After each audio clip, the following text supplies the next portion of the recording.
Welcome to this episode of Blended, Blessed, and Always a Mess. I'm Aric. And I'm Angie. We are married with a ton of kids. We have 6 kids total. He has 3 and I have 3. My name's Hallie and I love riding horses. I'm Lexi and I love agriculture. My name's Carter and I love eating. My name's Chase and I love lifting weights. My name's Summer and I love spending my parents' money. I'm Dane and I love baseball. Our show is about our blended, blessed, and always a mess life. And our hope is if you find yourself in the same situation we are in, that by sharing our story, all the fun and all the mess, the challenges we are experiencing, it will give you some inspirations, laughs, and community, knowing you are not alone in this mess. We appreciate you spending time with us. Let's dive in.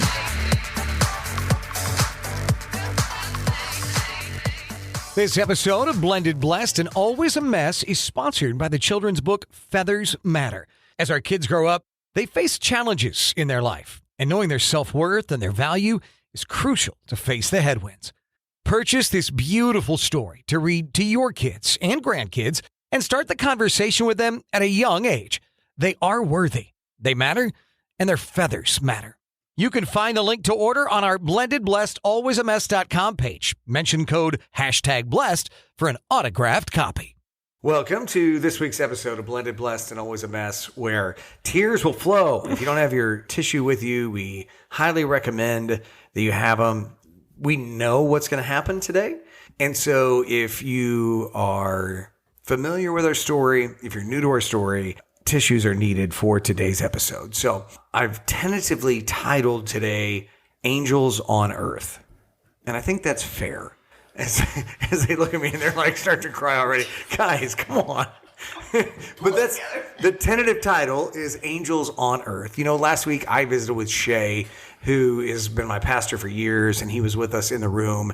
He was the only person with us in the room that was not family throughout the process, except for our nurses. And so this is one of those things where you're like, oh, man, they actually plan things sometimes. Sometimes we do. And so today, Bailey and Haley, who helped Hallie, it was always at some point today we will mess that up, are joining us to talk about what it was like to take care of our beautiful, beautiful, beautiful daughter, and just how amazing, as Shay said last week, the healthcare system can be. Maybe it's not always, but in this instance, he was amazed by the beauty of it. We've always been amazed by the beauty of it. And so we are super, super happy to have Bailey and Haley with us today. Well, I think first of all, we just need to give a shout out to all the nurses and doctors and caregivers that decided to choose this path of taking care of people, because I'm sure you guys, it's a thankless job. You get lots of thanks at different times, but it's also, you show up every day. And I cannot imagine how hard your jobs are. Cannot imagine. Mm-hmm. And then you throw in COVID and the shortage and how healthcare systems have changed. So I just cannot imagine what you guys deal with every day. So just a huge shout out to all the nurses and doctors out there that show up every day. And I just want to add, I've already brought up, we're not violating any HIPAA because obviously Hallie is in heaven and we have consented to this episode. So all things are good. For both. All things are good for Haley and Bailey at this point in time. Signing off. 10-4. Yeah. Yeah. So I want to get started by saying that I always say there are no words. And that can mean to describe the level of pain of saying goodbye to your child that you saw take their first breath and then see them take their last breath. And even just, I tell people when they want to say something to not stress about what they're going to say to someone that's grieving, because there are no words. So flip that, and there are no words to describe what you guys did for us taking care of Hallie. And I've tried to unpack it of what that felt like, because I'm not supposed to be the first cry. I'm the second. It's fine. This is a mess. This is going to be rocky. But you took so just amazing care of Hallie, but you also took care of her entire family. And you cried with us. You were that stability when we were grasping for the truth to not be what it was. And you both will have such an amazing spot in our hearts forever. Like I know they're like looking at me crying, but I just can't describe. I don't know if it's like a trauma bond that we all have. It's a trauma bond. We've talked about it. No, absolutely. Trauma bond is a thing.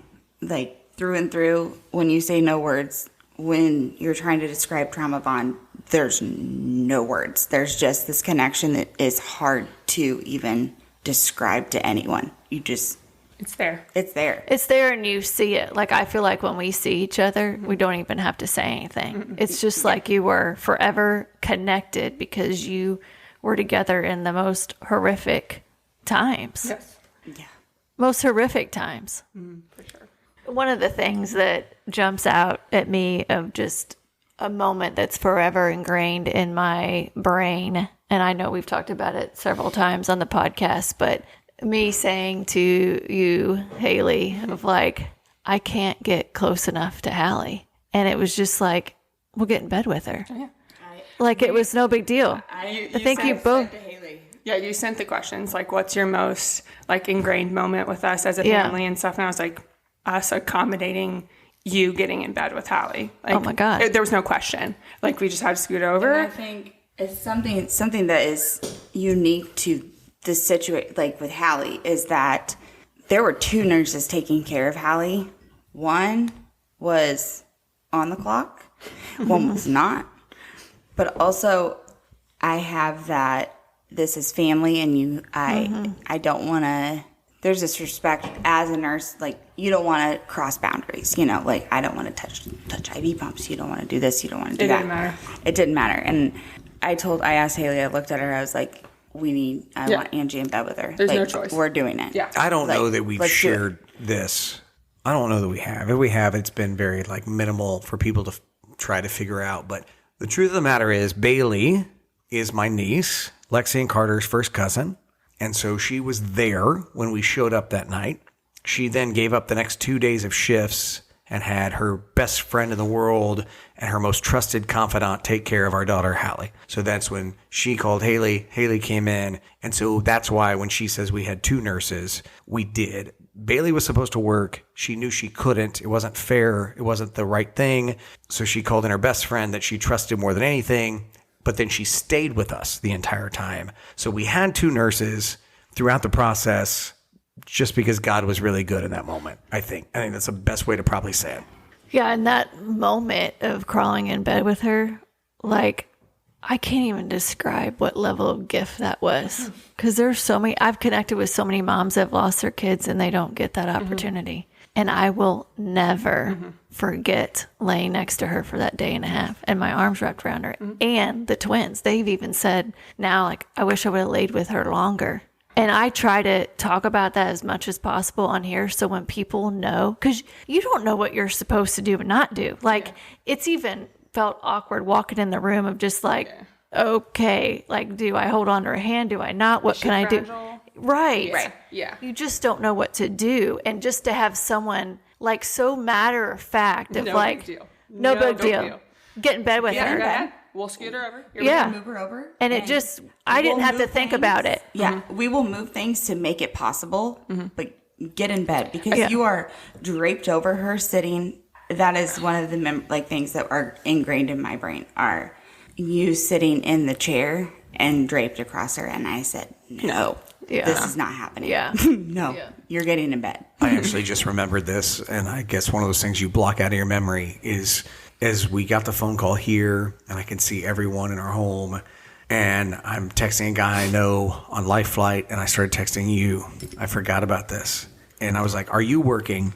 I need you to tell me that my daughter is not being life flighted to the hospital right now. And you're like, I don't see anything. And then all of a sudden, you did text me back that she was coming. And it was like, fuck. Like that was like the moment that we all knew, like, oh God, it's real. This is a real thing that she's being life flighted to the hospital. Bailey has seen it on the board. This is real. And we have to go there. That was, I blocked that out often. And now just as we talked that through, like, which is when you called Haley because you knew you couldn't work on it. And I vividly remember where I was at, what I was doing, how my legs were positioned on the couch. when you texted me. And it was a series of, number one, you, in our job, it's never you. Right. It's everyone else. Like, it's never going to be you. You don't think about it. Like, you go in, you take care of people, It's never somebody you know. It's never somebody, it's not somebody you know. And so you just don't go there. And then I get that text from Aric and asking, is our daughter coming to university? And I just started going through, like, are they on the board? And Where's she at? And then I started texting residents and doctors, and is she coming? And then you get the confirmation, yes, she's coming. And that is something you don't want to ever have to tell someone and confirm. Yeah. And I vividly remember that one. Yeah. I think that's what made it real for me. Like, in my mind, I kept thinking, this isn't real. Like, Angie had talked to her aunt. We had called Lance. We were like, maybe, but no, it's not real. This isn't real. And then when you were like, she's coming, it was like, get in the car. Everybody get in the car, go to the hospital. It still doesn't feel real. No. I mean, it's still like, I was actually just telling my mom that today, and she says the same thing, that there's just times where she's like, I even will say it out loud, like, Hallie, how are you really gone? Like, how are you not here? Because I could instantly go back to laying with her in that bed in a second. Because when you know, like, that's the last time that you're going to feel somebody. Yeah, soak it up. You are present, that you can't imagine how present you are in that moment. Yeah. And it's just, I keep going back to in my mind, that's like such a gift, a painful gift that you guys were able to give to us. Yeah. And to cry with us. That's the other thing. Oh, we were so cried with us. So connected. Like, I obviously knew that, like, Aric was Bailey's uncle at one time, whatever. And then he's still my uncle. Yes, of course. You guys are very connected and love it, whatever. But later I figured out that you're connected to my mother-in-law's in a very close way too. Right. And I was like, there's a reason that I'm here and that I'm taking care of you guys. Like, right. No question. But I had no idea. Yeah. I felt like such an idiot, actually. It was a lot later that I figured it out, though. I was like, It was Hallie's. When I figured it out, it was after Hallie's celebration of life, because I don't know if you remember this, but on the left side of me was Molly and Michelle, your mother-in-laws. Yeah. And on the right side, you were there. Yeah. But people were coming at me in all different directions. I didn't expect you to put that together. So I never thought you guys were together. And I think I even said, I think you did. And I was like, I don't think she realized this is the connection. Like, I'm introducing And they're like, you. That's our daughter. Yeah, we know. A couple days later, Michelle, your mother-in-law, texted me and was like, hey, sorry I didn't get to say goodbye. Yeah. But Haley was having a really hard time. And I'm just like, well, how do you know Haley? And she's like, well, that's my daughter-in-law. I'm like, oh my God. Because Lexi had said to me earlier, she's like, I think you know, like, her mother-in-law. And I'm thinking, no clue. Mother-in-laws. Yeah.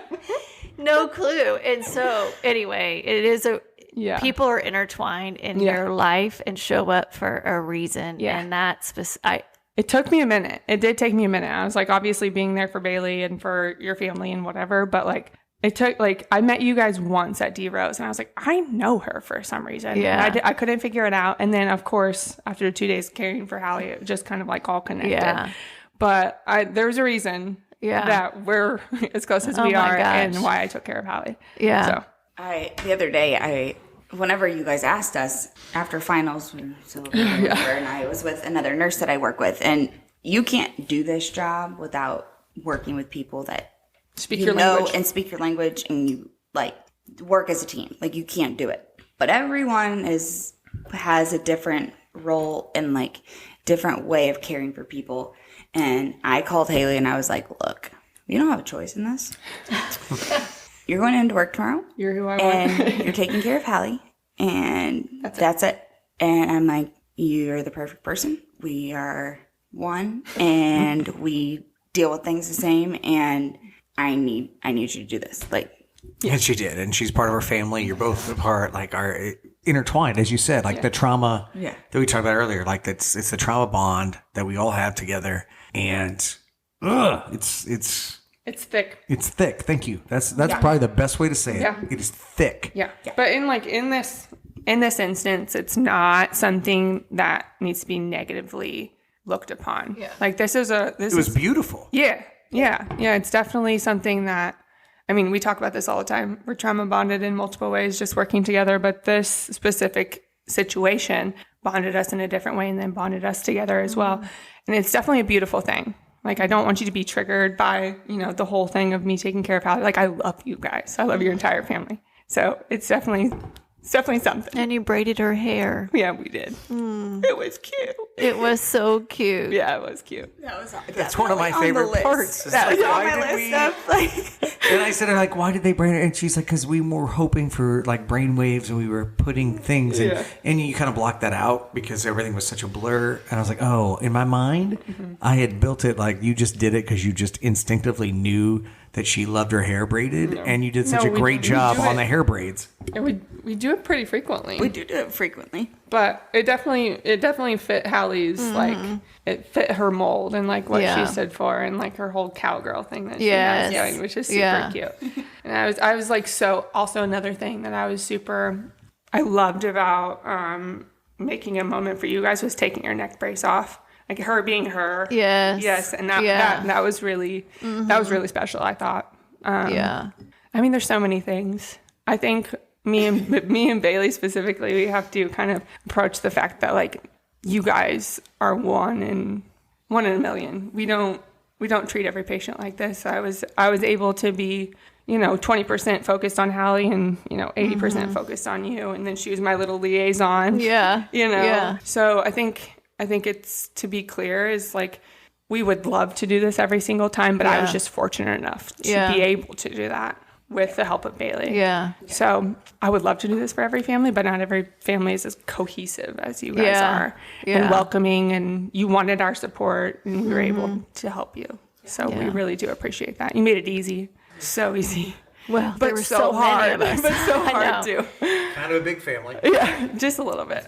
But the entire family, the entire blended family, like they all knew you, both of you, and just, there's no words. Yeah. I mean, it made the twins, I'll never forget them saying, oh, this looks just like what's on TV. And I'm like, oh my God, they've never been in a hospital before. Never. Yeah. Not even to see like a newborn. Yeah. And that was their experience. But you also, as traumatic as it was, you guys made them feel comfortable, if comfortable is even a word. You know what I mean? They felt like they could come and go. They felt like it was okay to be in there, that they could hug on her and do whatever they felt like they wanted to do. I vividly remember you guys, Haley, you went with Aric, Angie, Lance, and Michelle into the conference room. I hate that freaking room. That room is terrible. It's the worst room ever. It's cold. It is the cold, terrible Bad room. dreams. Yeah, it's terrible. Terrible room.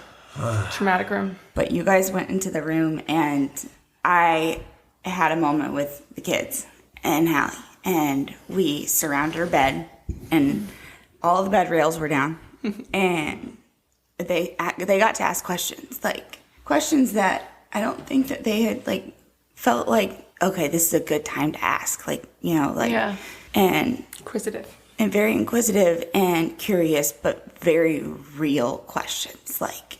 I felt super comfortable with you. Very comfortable. And, like, can she feel us? Does she know, like, those kinds of questions? Can she hear us? Like, And your answer is always yes. They're always there. Always yes. Mm-hmm. She is here with you in some way. Yeah. She's here. I always, I explain it in, like, a purgatory kind of situation. She's here with you. Always. So, if you want to hold her hand, if you want to hug her, you do it. And I said, and I kind of bridged it with what's Hallie's favorite song? Like, what song would she want to listen to right now? Oh my God. I already know what that is. And not appropriate. That's how it was not. It was That's fine. okay. But they all went around and they played Hallie's favorite songs. And each one of them, without even being prompted, talked about their favorite times with Hallie, their favorite things, what they were going to miss about her. And all of it was just so real and so natural, and having that moment with them. And, like, everything was so, I mean, there was not a second that wasn't tense, but like just feeling like they could take a breath and just be. Yeah. I saw that, and that to me was, I'm so glad that they had that for a second. Without the parents in there. Because kids, I think, naturally, I feel like for sure in this situation, they're like looking out for the parents. Like, oh my God, I've never seen my mom like this, or I've never seen my dad like this. And that is what consumes them. And so them to be able to have that moment that we're not in there, that they could just think about Hallie and not think about what kind of hell their parents are going through, because they never see parents at that level of hurt and pain. And I think that's when Summer asked if she could get in bed with Hallie, and that's when she did. That was special. Yeah. That was special for them and for me, but that was special for them. They needed that. Yeah. I think they also had Bailey to introduce to them that they're also losing somebody, not just them looking out for their parents, which is like a big deal. I think like Chase had he was our little security guard. Oh yeah. That sounds right. That sounds right. I was like, he'd come up to me, he'd be like, Haley, can I bring X, Y, and Z in? And I'm like, let's take a peek on who's in there, and do all this stuff. Like, he was our little security guard. He was just like bringing people in, and he was like looking out for you wholeheartedly. I remember we had like a solid 2-hour span where like nobody, like she's like having her time, like leave her alone, because it was like in and out nonstop. Yeah. But like he was like your little security guard. I slept for like an hour maybe. Like total in like 48 hours. I would say a week. Yes. Right. Yeah. Well, that too. Right. Yeah. That was something else that I vividly remember too, is him being so strong for you. That has not stopped. Yeah. That kid has. I was like, I just love that about him. It's something that's to be admired, and I think it's something that is going to serve him in multiple ways in his life. But he's so sweet. So sweet. I would just say, and I love this because this started as a blended podcast, and we have an episode from our first season where he would call me the devil. Because I'm his stepdad and you're the devil, and I'm trying to get him in. And at the end of the day, I am so proud of him and I love him so much because he is a man. He wants to be a husband and a father and a protector. He's a protector and a caregiver, and those are his qualities. And he has done that for his mom all year long. Yeah, and his sister. Everything. He is a protector. If I could just say, it's why he called me the devil. Right. Yeah, and he's like, you're not coming in. Yeah. He's like, no. So he is a protector. I love it. And then there's the honor walk. Oh, girl. Oh, babe. I haven't been to one since. Oh, you haven't? No, seriously? I'm serious. They're I'm serious. both shaking their head. Really? No, I think Hallie's honor walk was the most profound honor walk I've ever been a part of. 100%. Not only because we were involved in it, it was just the amount of people. Just the support and the love that lined the entire hall. Like people, your family, your huge family, but not only that, just healthcare workers. They were, so much love and support lining those walls. You're telling me both of you have been there the last year and you haven't gone to one honor walk? I went to one and I had to walk away.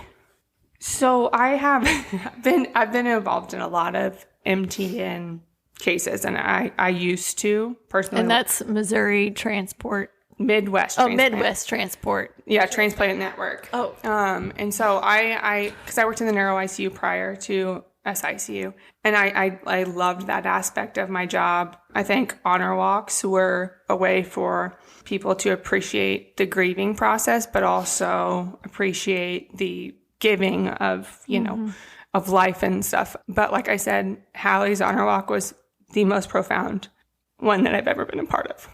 One of my vivid memories in it just kind of shows like the extent of the impact and that she's made on people, was my mom. She was there and she has no idea like what any of this. She's coming to support Lexi, Carter, you all and I had to hold her up in the hallway because it is just an emotion you cannot describe, but it's so beautiful. But that is one that I don't think will ever be topped. Yeah, no. I actually watched it yesterday for the first time since it happened. And you just can't watch it without being in awe. The pain in everybody's faces along the hallway, and just even looking at myself, and you like, it's like, how did I do that? How was I even walking? And then you see because everybody. You are a badass. Yeah. And you I mean, I just even in the room and saying goodbye and all, like, I prayed so hard for Hallie to go peacefully because I didn't want the twins, the kids, to see that. And I didn't even know she passed. Yeah. And it was like, yeah, and I was talking give her a last kiss. And I'm like, oh my gosh. I was talking to Bailey about it. I was like, I don't know if this is something that I should talk about, because I don't think it's something that you guys have prefaced, but I think allowing me to be there in that moment with you guys, and to ensure you that she wasn't in pain and she was going peacefully. Yeah. Yeah. I cherish that. Yeah. You were so amazing. Like, I just... Yeah. Wow. Good one. I replay that almost daily. I shared that with Shay last week on the podcast. My wife cries a lot for the last year plus, as a mother would, to where it's like almost like it's just she's used to crying. I mean, that's what she did, and she never cried before that. But I replay pretty much daily in my mind, and I not really shared this because I've really struggled for several months, and I feel like I'm doing a little bit better. But I replay pretty much daily you telling her that it's okay to let her go because she's gone, and then her screaming, and then me trying to pull my family together, and I replay that all the time. I am so grateful it was you, Haley. And then just, it's a painful beauty. The way it all happened was so painful yet beautiful, and I'm trying to change it from something I was angry about every day happening to something that was really beautiful and how it happened, that there was no pain. And it's it is a moment that, as a parent, you never forget. As any human being, you never forget. And then at the end of the day, you know that I would assume our kids don't forget it either. And so it's like, how do you deal with that and move forward? And I'm trying to reprocess all of that into, that was a moment where God interacted and intervened very well with you. Mm-hmm. Angie had the grief that she had, and now he used it into this moment that was so painful for all of you. I was literally welcoming Hallie into my arms. When I think about it that way, it changes the anger that I had into more of a joyful union of, God, I want to be there someday as well. Right. Okay, so that's where that's going. But I'll be really super honest that for at least 6 months, a lot of anger of every day reliving that. Mm-hmm. And I did, and I not shared that with you, like super angry, but I could relive you being, I see you above her, above Hallie. Yep. When I say her, above Hallie, and Angie on her chest, and then you saying, it's okay, Mama, like and then the scream, and then me trying to gather my children, and all, and that's saying goodbye and doing all the things. Yeah. Awful. Yeah. And it was all not the way it's originally designed to be. No. Yeah. No. And I think, like you said, you can find comfort in the fact that after that moment, she was more safe than she's ever been. Mm-hmm. Yes. Yeah. I mean, that's the only thing that you can, kind of move yourself towards. Right. Another painful, beautiful moment tied to all that is the twins just got their permit, and they ask you if you want to be an organ donor, and both of them, without even skipping a beat, said yes. Yeah.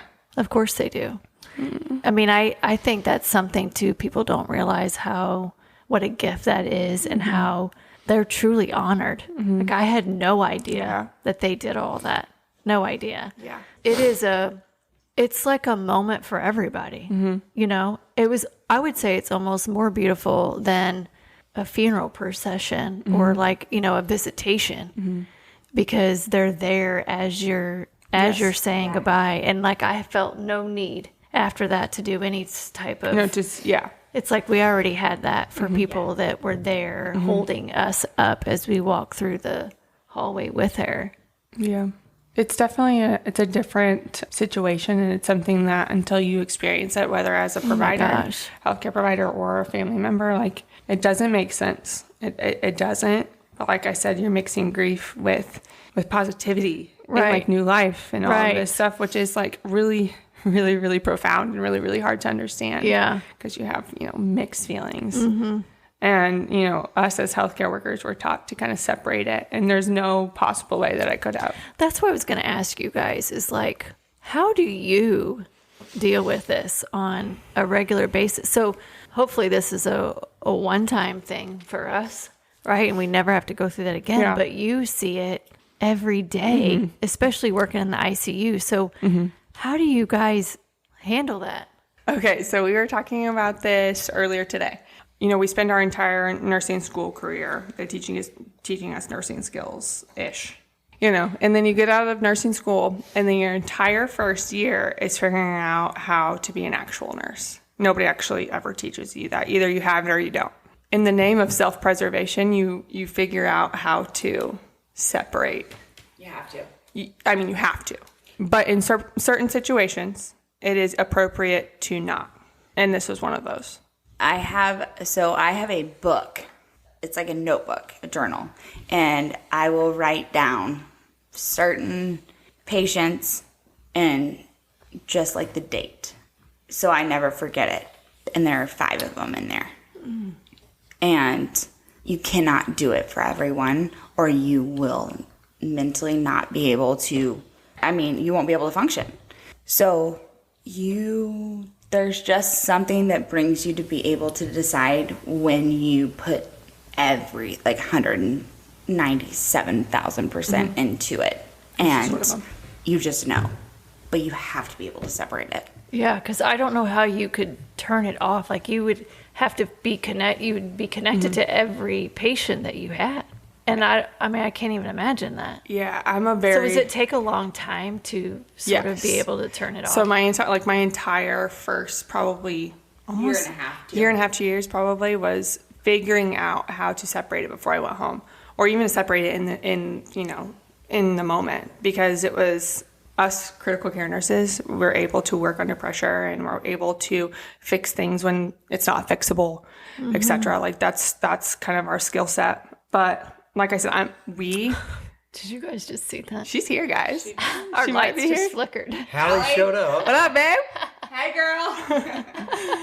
But I think Of course. We all saw that. I don't really know what to my do from gosh. now on. I don't know what to do from here. Okay, girl. She's like, you need to pull it. Yeah, she's like, get it. Have the day you deserve. Yeah, that's right. I will never forget that. We used that the other day. Yeah, we did. We did. All of our, just to specify, all the lights in the house just went flicker, flicker. Like, hey, you're talking about me, and Talk shit. I'm here. Yeah, I'm here. That's right. No, but she's like, hey, quit being so soppy. She would say probably that. was. Honestly, She's like, you get it together. Yeah. Why do you have a box of tissues at the table right now? Because you're. I have never even met you, but apparently I'm mourning you. So get it together. That light has never done that. Yeah. So This one hasn't. No, never. okay. Well, Which there's that. leads us to our next question, which was, since Hallie Yes. passed, we have talked so much about the number 7. And, when Chase this summer, we were on family vacation and he had appendicitis. Empty room. There was no one at the hospital. They put him in number 7. Tonight's episode is season 2, episode 52. 5 + 2 is 7. 7's a huge deal in our family. And how has that room been for you guys since then? Bailey? All the things. Take How it. has Hallie's room, number 7, been for you since that day? I avoided room 7 for the first A long time. a lot of months. Long time. I avoided the so the unit's split in 2. You have a high side and you have a low side. I avoided the high side for about 2 months. I avoided room 7 for a good 6. And since then, my patients in there have been ones that I have enjoyed. Aw, And love that. you don't get that. Like, Not in our realm by any means. you can cut this out. Like, our job sucks. And no, our job sucks. And patients are assholes. They're How am I mean. going to cut this out? You can't. This is legit part of the convo. I mean, you don't have to, but But also, don't fire me. But maybe you should. At this I mean, I've had in the last month, I can tell you that I have been called names 5 shifts. I've had a cup thrown at me. I've had, I have shut a door and said, when you want to be a decent human being, I'll be back. I know you're safe, but I'm shutting the door and I'm walking away. Like, Oh my gosh. That's common. that happens more times than anyone knows. However, I have not had a patient that I have not enjoyed in room 7 since then. But with that being said, 7 has popped up in the hospital for me in multiple ways. Like, CM just had his ablation, and we were put into, when we were checking in, we were put into number 7. Everything else was empty. There were 2 open. It was like 2 and 3 or something. They put us in 7. And then I was with Dad, and my dad and I had Dad had a whole slew of appointments, and they put us in 7 for like Sam's post-op room whenever he was being recovered.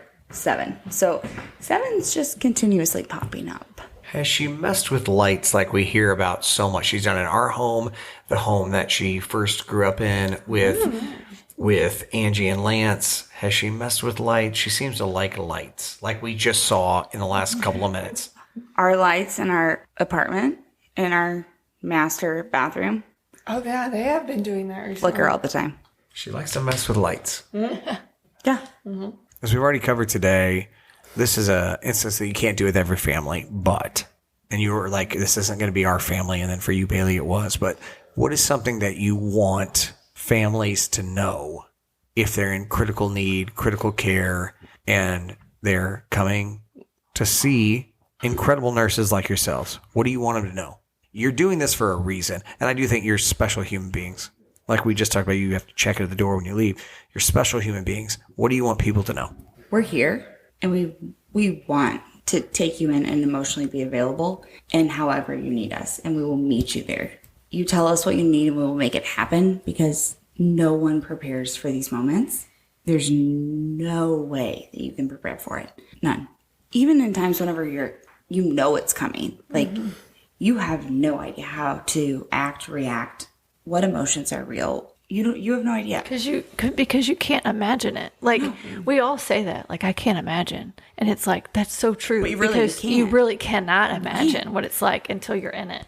I also think that our goal, the dynamic duo that we are, we wanted to make this really, really tragic moment for you guys just a little bit better, a little bit easier. And I'm thankful that we succeeded in that. Hyperachieved at that, by the way. Hyperachieve is a great yes. You're right, Angie. Yeah, so I think if we could do this for every family, we would. I don't think we would emotionally survive it. But we try to make it a point that we're available to you if you will accept it. I mean, a lot of people grieve in different ways, so it's really hard to kind of accompany that and you know what I mean? Right. Yeah. So it's hard. Just know that most of the nurses that are taking care of you in these moments want to be there and want to meet you where we need to. So let us know and let people help you. That's a good one. I love that. I just want to point this out. As I had Shay on, our pastor last week, who was in the room with us, God makes no mistakes. We say this all the time. Like, God knows every hair on your head. And through life, he makes no mistakes. And right now, it's very painful for us because it feels like it could be a mistake at times that she's not with us. But I just want to take it back to how God works. And that is something we kind of shared today at the beginning. And that is when you were a 6-year-old little girl, Bailey Ann, God put me into your life as your uncle. And then 16-ish years ago, I was, life happens and divorce happens and we were not close, but we always stayed close. You and I did. Okay. And so then here we are 22 to 23 years later with our beautiful daughter who we love so much that God says, you're going to be the nurse that orchestrates everything that happens to her over a 2-day period. And that's a God that doesn't make mistakes. Okay. That's a God that is involved in all of our lives and orchestrates what's happening. And that's some of the painful beauty in what we have witnessed. And so, because if not for you, then you don't call Haley, and the two of you don't work on this. And that's all because of something that happened 23 years earlier. Yeah. That's amazing to me that can happen. I couldn't agree more with everything that you just said. So I think a good way to kind of wrap up this discussion with the angels among us for sure. Stop it. I'm serious. Oh, you haven't sang yet. Why would it? Stop. Sorry, go ahead. Okay, anyway. So what's next for you two ladies? I mean, you're definitely a dynamic duo, like you mentioned. I know. You both have this, we're a 2-for-1. yes, this radiating 2-for-1. personality, both of you. I mean, you can't help but smile. Yeah, our husbands are screwed. Yeah, baby. Yeah, one's getting married. Yeah, Bailey's Yes, going she to is get getting married. We're going to graduate next December. You need a nurse practitioner. If you need a nurse practitioner, I'll do what I can. 2 of them. Are Got you 'em. are you going to start your own business together? Thought about it. Ooh, that's a possibility. That's what you should do, and your uncle knows how to market. So just, you know. Hey, okay. All right. Well, Do the it next year, y'all, together. if you need us, we got you. I love it. We'll be Girls, graduating. We don't have any idea what we're doing. No clue. As far as like after this. No. We know what we're doing figuratively. Right. But I can't wait to see what you guys do. I know, we're next. going to rock it. You I have no have idea. gifts. You'll know. You have Yeah. gifts from God for sure. And just know that like Hallie is with us all the time. All the time. She makes it now. Yeah, she does. Apparently. She'd be She flickering has lights and stuff. superpowers. I know. Oh, yeah. She does. Yeah, I never met her. Here, and she still does. Yeah. I mean- I never met her. I know, in real but life, she but, like- would absolutely Like we would love be you, Haley. very, very, very close. Yeah, the two of you are like spirit animals. Yeah, She for would sure. be like, for sure. holy crap, here we go. Yeah, yeah. I'm an older version of her. So I absolutely. definitely rep that. So I'm here for it. Love it. Thank you guys so much Thanks for having us. joining us. We It's been appreciate it. Fun. Yeah. Tears, It has but been also It's fun been to good. I think connect. it's been very needed. Yes. Like, Yeah, we haven't gotten together and talked No, for a year. we missed you guys. I mean, What the hell? well, and I told Haley, I was like, we went through that. And then like And then it was like, Gone. Then Yeah. next week we have shifts, we have new patients, we have this, we have that, we have school, we have Yeah, all all these the things. things. And we weren't able to talk through it in the Yeah. least amount. So like, we really haven't. this is us mowing it over. processed it. Yeah. It takes I think time. This You is have to the sit in most it. that we've really talked about it. if I'm being Really? completely honest. Yeah. We It's talk about healing. it and we cry. Yeah. And then we stop. And then we're like, Which I okay. think is not super healthy. So Yeah. we'll probably work on that. You gotta get it Trauma out. Probably Trauma what's bonding? next for us. Get it is out. Working on it. Yeah. We'll be Working fine. on it. Yeah. Yeah. Oh, you'll definitely be fine. Yes. Hallie won't let it not be. Yeah, Oh no, she'll make sure. Yes. These are our angels on earth, our angels among us, and we appreciate both Bailey and Haley spending some time with us talking about Hallie. And at no point did we mess that up today, which is maybe a miracle. I'm so proud of you. Thank you. Well, so with that being said, we hope you have a wonderful week and look forward to hearing from you soon. God bless. Thank you for listening to Blended Blessed and Always a Mess. Follow us on Facebook, Instagram, and at blendedblessedalwaysamess.com. Reach out to us on any of our social channels. We would love to hear from you. Have a great week.